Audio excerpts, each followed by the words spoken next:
Negociações por cessar-fogo entre Israel e Hamas voltam a esquentar.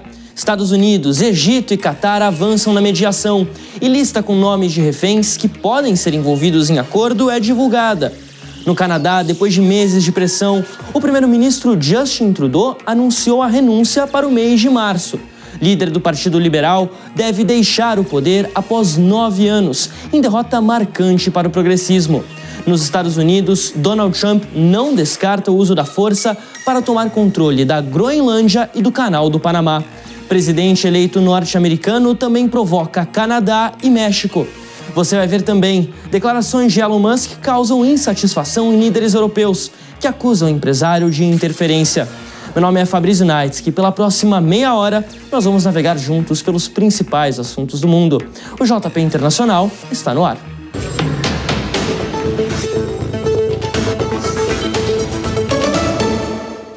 O Oriente Médio continua a ser palco de uma das crises mais complexas e duradouras da atualidade. 1 ano e 3 meses depois do início da guerra entre Israel e Hamas, o conflito segue ativo e em expansão. Agora, a possibilidade de um acordo por um cessar-fogo voltou a circular na região, mas ainda sob muita desconfiança. Reportagem de Bruna Milan. Inicialmente restrito a um embate entre Hamas e o governo de Israel, o conflito agora envolve uma ampla gama de atores regionais. No final do último ano, o Hezbollah, grupo armado baseado no Líbano, também foi diretamente impactado. É importante destacar que, embora o Hezbollah esteja localizado no território libanês, ele não representa oficialmente o Líbano. Mas, mesmo assim, a população do sul do país tem sofrido as consequências das ações militares. Paralelamente, a escalada de tensões entre Israel e Irã também marcou o início deste ano, consolidando o conflito como algo muito maior do que as suas origens iniciais. Hoje, podemos afirmar que a guerra assumiu proporções regionais. Essa expansão do conflito é um reflexo da profunda desconfiança mútua entre os atores envolvidos. Qualquer tentativa de cessar fogo enfrenta grandes obstáculos porque, mesmo quando há acordos temporários, ataques pontuais costumam ocorrer durante os períodos de trégua, minando a confiança necessária para negociações mais substanciais. Além disso, o Oriente Médio é uma região marcada por décadas de instabilidade política. A recente queda do regime Assad na Síria, por exemplo, gerou mais dúvidas do que certezas, já que o grupo que assumiu o poder ainda não demonstrou se será capaz de promover estabilidade ou se representa uma nova forma de radicalismo. Essa combinação de fatores torna improvável que vejamos um desfecho pacífico para o conflito em curto ou médio prazo. O que mais se espera é um esgotamento gradual das partes envolvidas, mas até isso ainda parece distante. Nos últimos meses, os Estados Unidos, sob a liderança do presidente Joe Biden e do secretário de Estado Antony Blinken, têm se empenhado em negociar cessar-fogos na região. A gente vê eles tentando o máximo possível logo antes deles conseguirem, ou logo antes deles saírem do cargo, porque o Donald Trump toma posse dia 20 de janeiro. Logo antes disso acontecer, eles estão fazendo o máximo de esforços possíveis para acabar com esse conflito. Porque é lógico, o Biden não quer ser conhecido como o presidente estadunidense que deixou um conflito inteiro acontecer no Oriente Médio, milhares e milhares de pessoas morrerem e ele parece que não fez nada, parece que nada aconteceu. Então, é muito mais nesse sentido que eles estão tentando dar ali uma reforçada para ver se algo acontece. Colocar também o Egito nesse meio, porque o Egito faz fronteira com a Palestina, especificamente com a faixa de Gaza. Então, há esse esforço. Ainda assim, essas negociações enfrentam um obstáculo central: a falta de confiança entre as partes.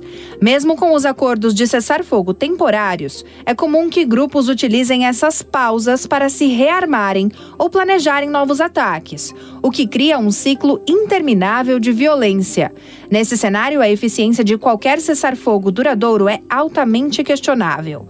Com a posse de Donald Trump prevista para o próximo dia 20 de janeiro, uma nova abordagem deve ser implementada. Durante seu governo anterior, Trump mostrou uma política exterior centrada nos interesses internos dos Estados Unidos. Ele priorizou questões econômicas e reduziu o envolvimento americano em conflitos internacionais, exceto em situações que envolvessem aliados estratégicos como Israel. O mesmo deve ocorrer agora. Apesar de Trump provavelmente reduzir os gastos dos Estados Unidos em relação a conflitos externos, o apoio a Israel, o maior aliado americano no Oriente Médio, continuará firme.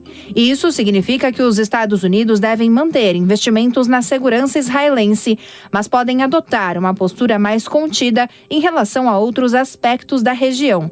Essa mudança pode criar tensões, especialmente com países e grupos que esperam maior envolvimento americano na busca por soluções diplomáticas. A influência do Hezbollah e possíveis quebras de cessar-fogo. Uma questão chave para o futuro próximo é a relação entre os diferentes grupos armados que atuam na região, como o Hezbollah, Hamas e os Houthis no Iêmen. Esses grupos, alinhados ao governo iraniano, têm uma forte conexão estratégica e ideológica. Isso significa que, caso Israel ou outro ator ataque um desses grupos, há uma grande possibilidade de resposta unificada de todos os aliados.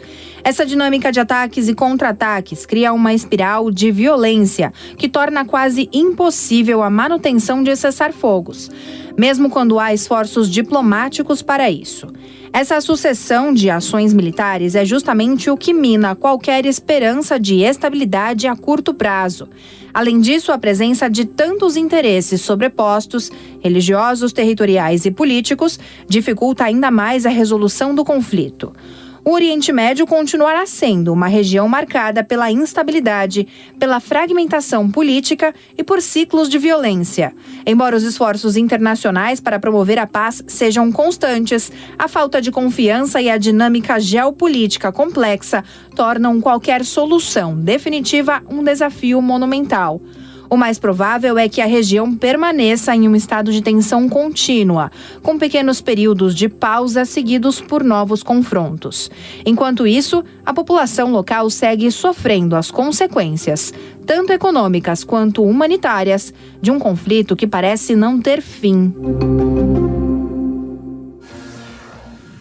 No Canadá, o primeiro-ministro Justin Trudeau, que está no cargo desde 2015, anunciou que vai deixar o governo já nas próximas semanas. O premier já foi considerado uma das figuras mais populares do mundo, mas o cenário se inverteu nos últimos meses. A reportagem é de Soraya Lawan. A saída já era aguardada. Líder do Partido Liberal desde 2013 e primeiro-ministro desde 2015, Justin Trudeau fez um discurso em Ottawa, oficializando a decisão que vinha sendo especulada há meses. Trudeau prometeu permanecer como líder da sigla até que um substituto seja escolhido e suspendeu as atividades do parlamento canadense até o final de março. Com isso, ele deve ficar à frente do governo durante o início do novo mandato de Donald Trump nos Estados Unidos. A volta do republicano promete agitar as relações entre os vizinhos. Trump já declarou querer taxar em até 25% produtos vindos do Canadá, o que pode causar grandes impactos econômicos nos dois lados da fronteira. Oficialmente, Trudeau se manteve disposto a conversar com o futuro presidente americano. Agora, em busca de salvar o próprio futuro político, ele deve buscar frear as medidas propostas pelo bilionário. O mestre em Relações Internacionais, Urian Fancelli, relembrou que um voto de confiança pode derrubar o governo Trudeau já a partir de maio, o que mudaria a dinâmica das relações com a Casa Branca. O Trudeau vai estar muito desgastado para isso, então eu acredito que qualquer direcionamento mais permanente da política externa canadense deve acontecer a partir do momento em que houver um novo ou uma nova primeira-ministra.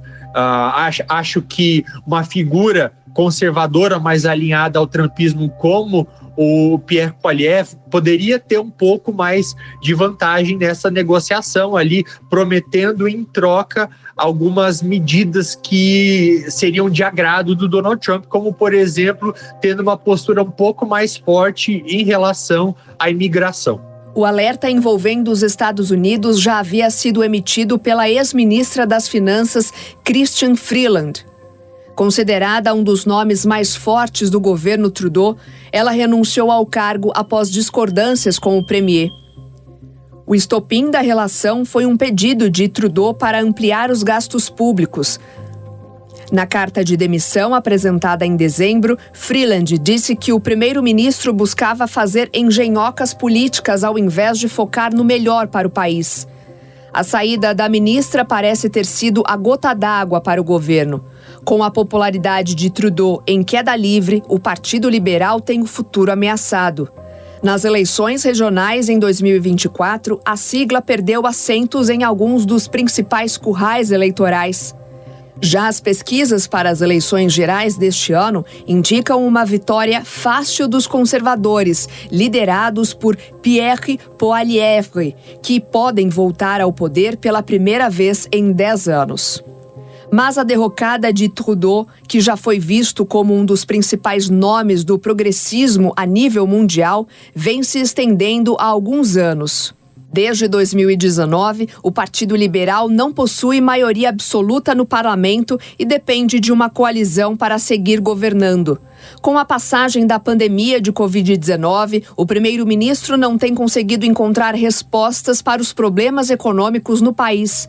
A inflação, que chegou a bater 8% em 2022, deve fechar 2024 em 2%, patamar que ainda preocupa a população.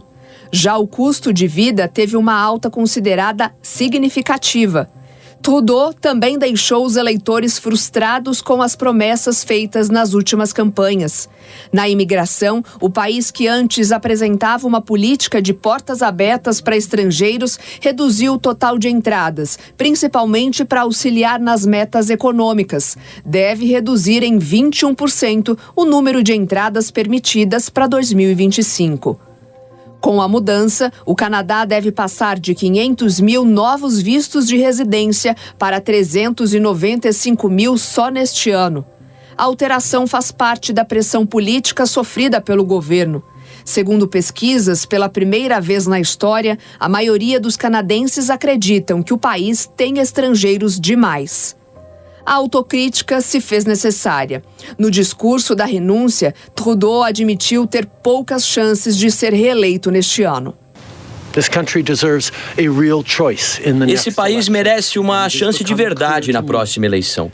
E ficou claro para mim que, se eu tiver que lidar com batalhas internas, eu não posso ser a melhor opção nessa eleição.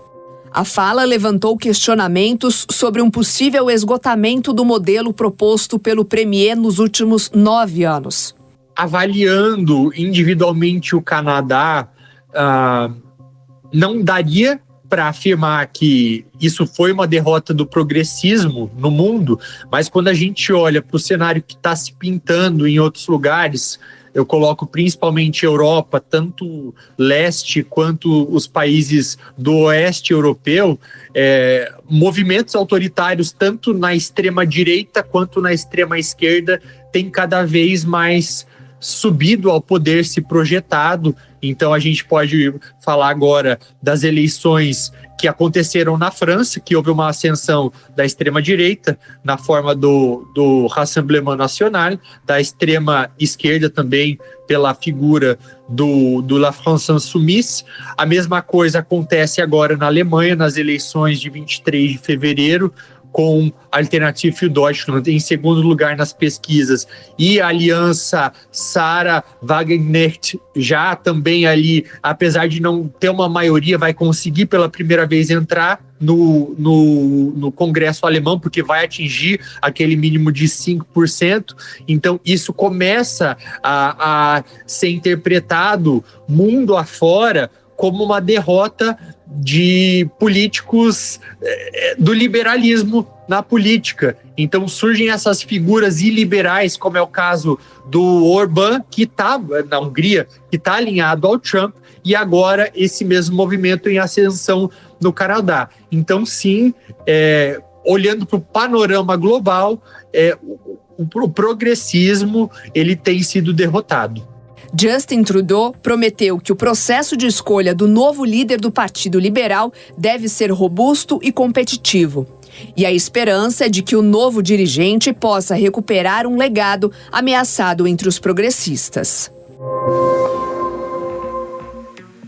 Olha, a semana de Donald Trump foi bastante agitada. O futuro presidente dos Estados Unidos fez uma série de declarações que dão indícios sobre o que deve ser a nova política internacional americana a partir do dia 20. Para falar mais sobre esse assunto, a gente recebe o professor de Relações Internacionais, Marcos Vinícius de Freitas, aqui no nosso estúdio. Professor, seja muito bem-vindo. Prazer estar aqui com vocês sempre. Prazer é todo nosso. Olha, a gente separou aqui umas artes, porque o pessoal tem comentado que o Donald Trump, depois das últimas declarações, está brincando de War, aquele jogo de tabuleiro. Então a gente separou aqui as cartas que o Donald Trump pode ter sacado nesse jogo de War, que são os objetivos que ele pode ter à frente da presidência. Começando por esses dois aqui, compra da Groenlândia e anexação do Canadá. Muito se falou sobre a Groenlândia, muito se falou também sobre o Canadá essa semana. Eu queria começar te perguntando, professor, essa ideia de Donald Trump de comprar a Groenlândia, que é a maior ilha do mundo, pertence à Dinamarca, isso é uma ideia viável hoje em dia? Olha, já foi aventado no passado, não é? Os Estados Unidos tiveram um crescimento territorial devido à compra do Alasca e da Louisiana. Sim. O Alasca da Rússia e a Louisiana da França. Então, não é um negócio fora do normal esse tipo de aquisição de território. Até mesmo acho que o Brasil fez alguma coisa nesse sentido. Mas não é ocorrente, né? Nós não temos observado isso, justamente porque, no caso da Groenlândia, você tem até mesmo da própria Groenlândia grupos que querem a independência da Groenlândia com relação à Dinamarca.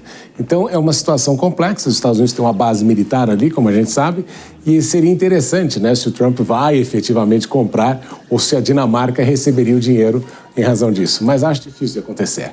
Até interligando aqui os dois assuntos, porque o Trump falou da anexação do Canadá, ele tem ameaçado taxar o Canadá a partir do momento que ele voltar à Casa Branca, falou em eliminar essa fronteira artificial entre os dois países, foi assim que ele descreveu a fronteira, mas ele menciona muito uma questão de segurança nacional no que poderia ser uma anexação do Canadá, que primeiro começou como piada, mas depois ele começou a falar de um jeito um pouco mais sério. Faz sentido essa ideia de Trump de comprar o território da Groenlândia e também anexar o Canadá em nome da segurança nacional americana? Bem, se nós levarmos isso e extrapolarmos nesse sentido, o Brasil provavelmente poderia invadir a Guiana e dizer que a Guiana francesa pertence ao Brasil por uma questão estratégica, justamente em razão dos recursos naturais que existem naquele lugar. Os argentinos estariam justificados com relação às Falklands nesse processo todo. Então, o argumento não faz nenhum sentido, particularmente depois de 1945, quando a gente diz que não existe expansão territorial baseada em guerra nesse processo todo, que é toda a condenação que a gente faz com relação à Ucrânia. Então, a anexação do Canadá, obviamente que dos dois casos seria muito difícil aqui você fazer isso justamente por um voto popular. Você teria que fazer um referendo no Canadá dizendo que querem fazer parte dos Estados Unidos. Outra opção é somente a militar. E aí seria até interessante os Estados Unidos entrando em guerra com o Canadá, que é um parceiro da OTAN. Exatamente. E lembrando, né, isso é uma coisa que às vezes a gente esquece, o Canadá é uma negação dos Estados Unidos, né? É a permanência fiel à coroa. O Canadá até hoje, o chefe de Estado é o rei da Inglaterra. Então, esta é toda uma situação diferente. Mas, historicamente, os americanos sempre se referiram ao Canadá como 51º Estado, porque tem um país pouco populoso, mas uma quantidade enorme de recursos. Agora, tem uma dinâmica aqui, uma retórica interessante. Quando a gente começa a olhar o mundo nos próximos 200, 300 anos, a gente começa a pensar na reconstituição dos grandes impérios. Você tem o Império Chinês, o Império Russo, o Império Turco-Otomano, quando você observa todas as ações do Erdogan nesses últimos anos, tem sido essa tentativa de restauração. E talvez Trump, se conseguisse ali alterar a Constituição norte-americana e se transformar no novo Putin, talvez ele pudesse fazer isso também. O grande império americano, a gente poderia dizer assim. Tem mais um território que ele está querendo, não é exatamente um território, mas um trecho do território do Panamá, que é o Canal do Panamá, que ele quer retomar o controle. Pertence ao Panamá desde 1999, né? Depois daquele acordo que foi feito lá com o Jimmy Carter ainda. Mas aqui tem uma questão, e até acho que junta um pouco nesses dois pontos anteriores que a gente falou, que é o do tráfego marítimo, né? Isso aqui tem um potencial muito importante para os Estados Unidos no que diz respeito ao tráfego marítimo, às rotas comerciais, não? Sim, os Estados Unidos estiveram aqui. É sempre importante relembrar que o canal foi feito pelos franceses inicialmente. A febre amarela foi o que tirou os franceses da competição e efetivamente os americanos terminam de construir o canal. Foi uma concessão, não é? Que interessante no Panamá, foi importante para o país que cresceu economicamente. Só que o grande problema é que isso aqui está em território panamenho, não faz nenhum sentido que aquilo pertencesse aos Estados Unidos. Então o presidente Carter, que faleceu há pouco, que foi enterrado por esses dias, certamente fez este acordo justamente no sentido de querer aí acertar uma situação histórica de devolução da soberania do canal para o próprio Panamá. Esta situação do Trump, com certeza, criaria aí uma resistência de toda a América Latina, justamente porque se veria novamente uma imposição norte-americana, uma ação norte-americana numa região que foi muito afetada no passado pela ação dos Estados Unidos. Pois é. Eu vou passar aqui para as nossas duas últimas cartas. Essa aqui, renomeação do Golfo do México. O Trump falou em chamar de Golfo da América e parece até mais uma piada. Não tem tanto efeito prático assim. Mas essa questão aqui, cobranças na OTAN. Passar aquele recurso mínimo de 2% do PIB com gasto para defesa para 5% do PIB. Isso também influencia bastante na questão ali Rússia e Ucrânia, não? Veja, eu sempre comento o seguinte, Fabrício, você pode ter um Trump nesse segundo mandato, um estadista, ou seja, aquele que vai chegar e vai resolver rapidamente a questão da Ucrânia, e ele afirmou isso, que seria em um mês ele resolveria essa questão, ou nós teremos aí um presidente Trump mais voltado para o lado comercial. Se ele for para o lado comercial, faz sentido que a guerra continua, porque pense assim, se sobe para 5%, não é? Se você aumenta para 2,5% da contribuição do PIB, se nós pegarmos somente a União Europeia, nós estamos falando de um aumento um orçamento de mais ou menos 700 bilhões de euros em equipamentos militares. Esses equipamentos não serão comprados da China, nem da Rússia, nem de outro lugar, mas sim dos Estados Unidos. Então você junta a questão do petróleo, não é? Uma vez que a Rússia não fornece mais petróleo, que passa a vir dos Estados Unidos, que são o maior produtor mundial de petróleo atualmente, mais a questão da defesa, e facilmente os Estados Unidos, com essa historinha toda, conseguem arrecadar mais de $1 bilhão por ano, justamente uma contribuição importante, uma transferência de riqueza do continente europeu, da Europa, para os Estados Unidos, e é por essa razão que os europeus têm sido muito reticentes com relação a essa situação. Bom, a gente está vendo aqui por essas cartas do War que a gente vai ter 4 anos muito agitados de Donald Trump na presidência dos Estados Unidos, sem sombra de dúvidas. Agora, olhando aqui para esse jogo de tabuleiro, alguma desses objetivos é realizável de fato? Olha, se nós pensarmos naquela questão que existe do Golfo Pérsico e do Golfo da Arábia, talvez o Trump possa fazer com que os americanos chamem o Golfo do México de Golfo dos Estados Unidos, o Golfo da América, sem nenhum problema. Às vezes os países dão nomenclaturas diferentes para determinados lugares. É a briga, por exemplo, que existe entre aquelas ilhas, né, se são Malvinas para os argentinos ou são Falklands para os ingleses. Então, se você chama potato ou potato, desse jeito, cada um pode fazer isso. Evidentemente, ele pode fazer isso nos Estados Unidos, alterar os livros de história norte-americana a partir daquele momento, mas se isto vai ser aceito globalmente falando, é outra questão. Bom, a gente vai ficar de olho, contando aqui com a sua participação, com a sua contribuição ao longo das próximas semanas, dos próximos meses, claro, dos próximos 4 anos também. Professor Marcos Vinícius Batista, muito obrigado. Marcos Vinícius de Freitas, perdão. Muito obrigado pela sua participação aqui no JP Internacional. Prazer sempre. Até a próxima. Mas você fica aí um pouquinho, porque agora a gente vai ver uma outra reportagem falando ainda de Casa Branca. Quem vai entrar lá no próximo dia 20 é o Elon Musk. E ele se envolveu numa série de declarações polêmicas que envolveram líderes europeus e que responderam ele também nesses últimos dias. A gente acompanha na reportagem da Luísa Minelli.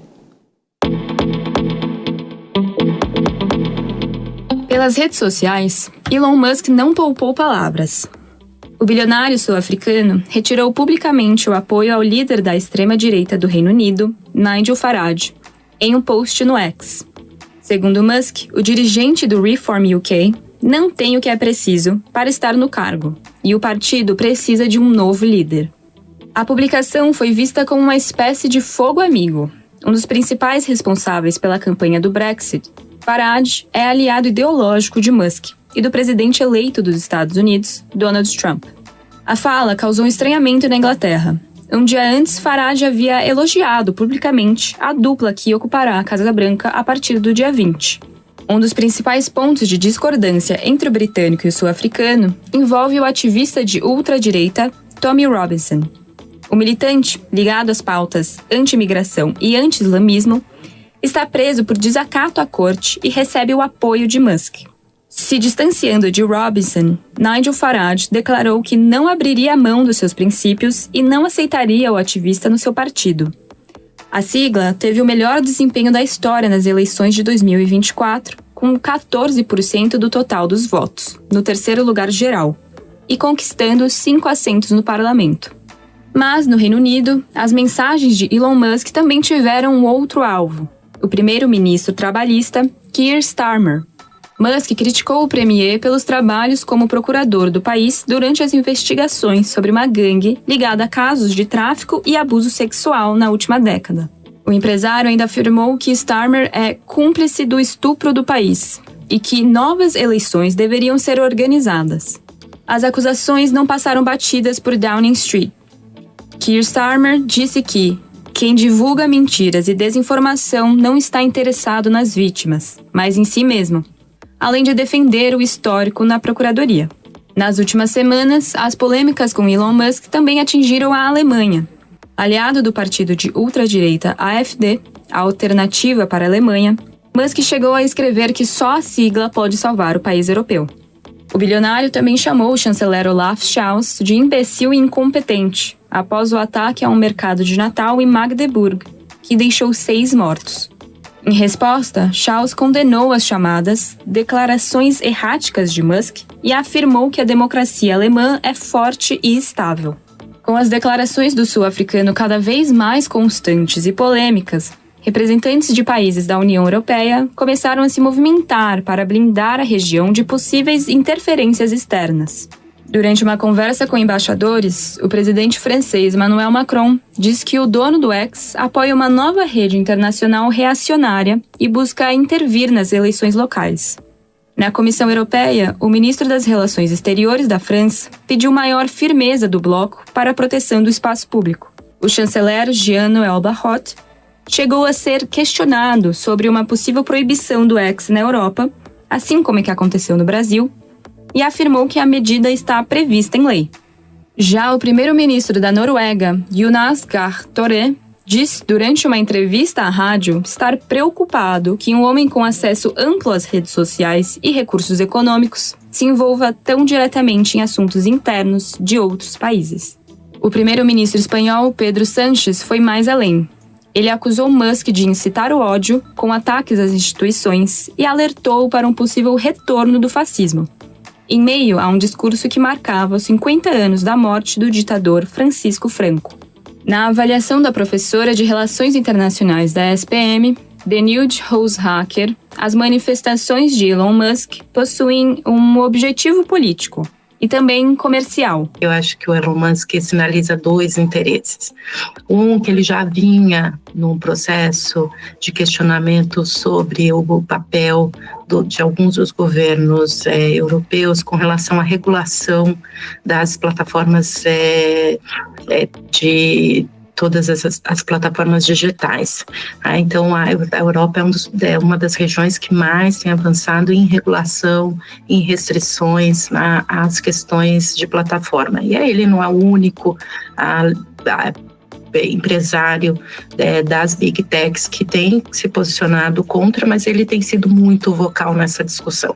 E ele tem, em alguns países, se percebe que ele tem um peso maior, que além das discussões da União Europeia, que acaba sendo o órgão regulador nessa questão, tem também a regulação em cada um dos estados. Então, na Alemanha, por exemplo, existem muitas restrições à atuação das plataformas. E isso atinge negócios diretamente. E aí a outra questão é a questão que envolve negócios, né? Porque toda essa discussão sobre as plataformas está relacionada com atividades do setor.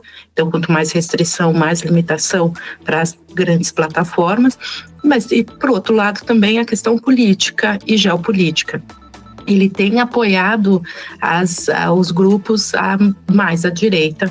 No próximo dia 20, Elon Musk se tornará oficialmente um membro do governo dos Estados Unidos. Sob a presidência de Donald Trump, ele assumirá o novo Departamento de Eficiência Governamental, que deve supervisionar os gastos da Casa Branca. Enquanto isso, o governo do democrata Joe Biden tem protegido o empresário, além de tentar afastá-lo dos centros das tensões. Segundo o secretário de Estado, Antony Blinken, as recentes declarações foram feitas por um cidadão particular. Em visita a Paris, Blinken defendeu o direito dos cidadãos americanos expressarem as próprias opiniões e buscou fugir das polêmicas. A leitura e parte da ação dos governos europeus em todas as declarações feitas até agora é em apontar isso.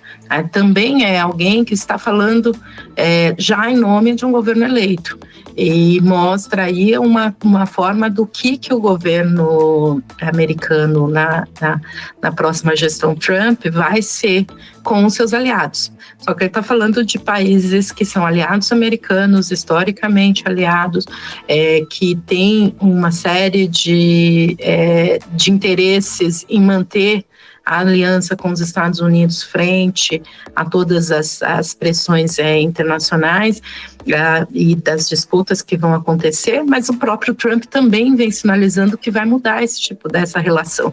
Então muito da leitura que tem sido feita é que a ação do Elon Musk, dado também o peso que ele tem tido na política externa na transição do governo Trump, é de mostrar que é também a sinalização do que pode ser para os aliados europeus a posição do próprio país.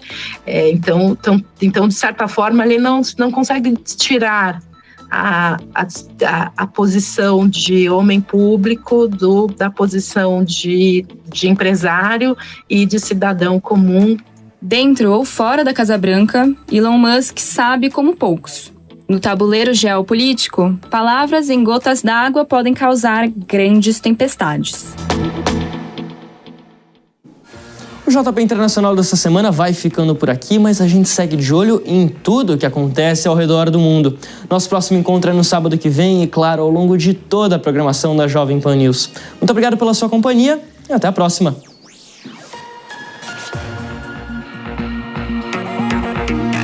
A opinião dos nossos comentaristas não reflete necessariamente a opinião do Grupo Jovem Pan de Comunicação. Realização Jovem Pan News.